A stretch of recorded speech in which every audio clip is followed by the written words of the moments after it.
Ang asawa ko hindi thoughtful, mabuti pa yung asawa ng kapitbahay, thoughtful, no? Mamaya doon ka na nakakalong kasi thoughtful pala, no? So, pag inisip mo yung mga discontentment mo, gugulo ang buhay mo. Sabi nung isang quotation, I was miserable for not having any new pair of shoes until I saw a man without feet. Pag lagi niyong iniisip, kulang ang pera ko, madidiskontento ka. Hindi mo naman iisipin yung discontentment at hirap ng iba para magbunyi ka by comparison. Tulungan mo sila dahil nawawala yung paningin mo sa misery mo. Nakadalasan, habang tinititigan, lumalaki.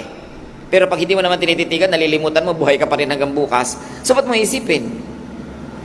Yung mga isip ng problema, tingnan nyo yung mga ibang kilala natin kamag-anak na hindi naman nag-iisip yata, no? Buhay din sila. Mas masaya pa kaysa sa inyo. Sa katunayan nga, kaya naman problema ng problema nila eh. Di ba? So sila, tahimik yung buhay nila. Mentality lang yan. Nasa paaraan ng pag-iisip mo kung paano ka sasaya sa buhay. Pag sobra ka laging seryoso, pag-aalala ang mangyayari sa'yo.